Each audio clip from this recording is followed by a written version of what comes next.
Hey everyone, Geophysicist Stefan Burns here. There is a seismic swarm in Greece which is signaling the potential for a higher magnitude earthquake in the immediate future. It's not guaranteed, but with the earthquake signatures that we've been seeing, it looks much more likely than normal. So I wanted to put out this forecast for you all. We see this seismic swarm here off the coast and around the island of Crete, Greece.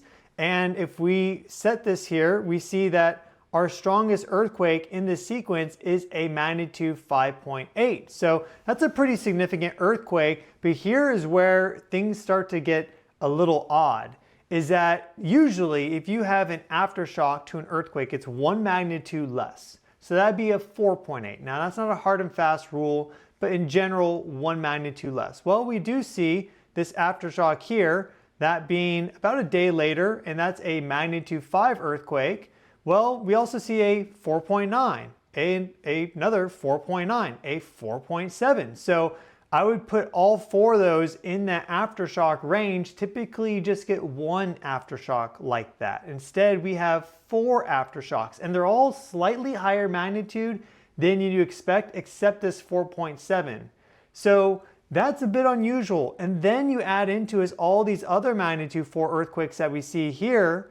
This is being picked up by the global seismic network. Of course, there's going to be magnitude 3s and 2s and 1s.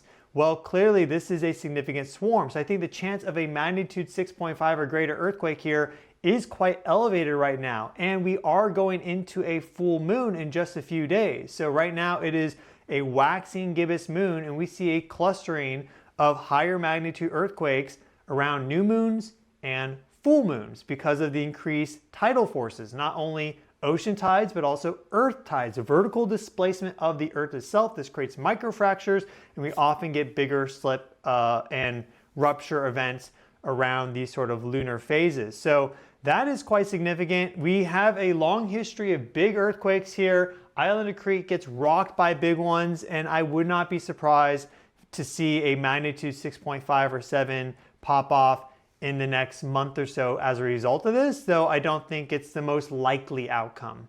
This is still right at the edge of being a normal aftershock sequence, but it is a bit anomalous, hence why I'm discussing this right now. But in addition to that, we also see two earthquakes that popped off here today, a 4.8 and a 4.7. So that's not a main shock aftershock, that's clearly a double burst.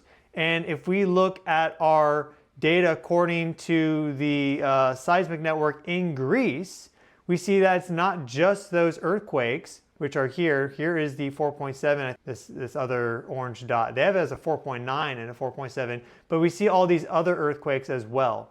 So these are like magnitude 3.2, magnitude 2. So clearly a bit of seismicity up there as well to the north. Now if we zoom out, we see that there's always quite a bit of seismicity in Greece. We even see a little bit of activity popping off right here right now, this being the latest, a 1.7. So these sort of like magnitude 1s and 2s, I don't really look at them too much, but the moment you start to get to magnitude 4, 5, it's worthy of attention. And of course, we see what's been happening down here. And this is just showing them for the past 24 hours. So this isn't showing the magnitude 5.8 main shock that's occurred there, but clearly a lot of activity, and I think we could see a magnitude 6.5, a 6.7, a 6.8 in the immediate future in the Aegean Sea with the island of Crete, which would be a big shaker. So wanted to bring that to your attention. If we look here at our X-ray flux, this allows us to basically understand the current energetic properties of the global electric circuit, the flow of energy around the globe. And this is really driven by the ionosphere, the uppermost part of our atmosphere containing charged particles, which as a result generate electric currents, and those induce electric currents in the ground surface, which can pass through faults and alter the geochemistry and also many other things. So it's quite complex to geophysics, but in general, when you have a highly charged global electric circuit, you have more ability for these sort of earth events to unfold because you kind of need energy to trigger the change. And what we see that we had tons of M-class flares over the past week, 2 X-class flares, and we are still getting M-class flares. Here we see this 6.0 M-class flare right there, end of the 26th. We just had another M-class flare right here just a few hours ago. So the sun right now is very, very active, as you can tell. We also have a lot of activity in the Schumann resonances. So they were kind of weak about a week ago. And really, that was actually not a good thing, because these are our basic biologic rhythms that we are connected to with the earth and more. And we see now that they're nice and strong. See these horizontal bands there? Those are the Schumann resonances. This is mode 1, 2, 3, 4. That's 7.8 hertz, 14, 20, 26 is also other higher modes, higher frequencies.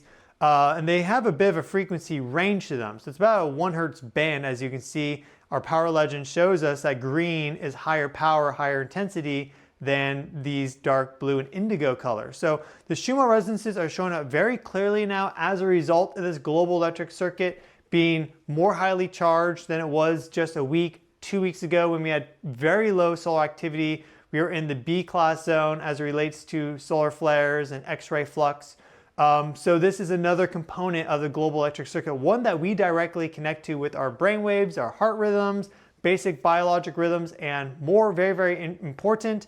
And that just in general shows that while earthquake activity as a whole for the past couple days has been kind of low, just a few magnitude 5s, that's basically it, per day, we have all the requisite conditions necessary for there to be strong earthquakes. And with that full moon coming up, that could be the trigger.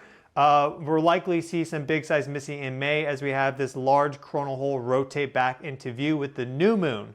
So we have this coronal hole on the sun. These are earthquake generators, it seems, now perfectly aligned with the new moon every single rotation, because the lunar rotation period, one revolution around the earth for the moon basically lines up perfectly with one rotation of the sun. So we have this new moon coronal hole coming up in May. That'll be the middle of May. We could see some big earthquake activity around then, but right now I'm focused on Greece for an area to watch because of these earthquakes that are occurring around the island of Crete, and I definitely think it's a much higher likelihood than normal that we get a bigger earthquake here. So I wouldn't be surprised. I say maybe it's like a 1/3 chance that we get a magnitude 6.5 or greater. So that is your quick update for today. I've been your host, Stefan Burns, geologist, geophysicist, space weather guy. This is my Clips channel. Make sure you're subscribed to stay up to date with everything that's happening, and also on my main channel. It's all linked in the video description. Thank you all so much. Have a great day, and I'll see you all very soon.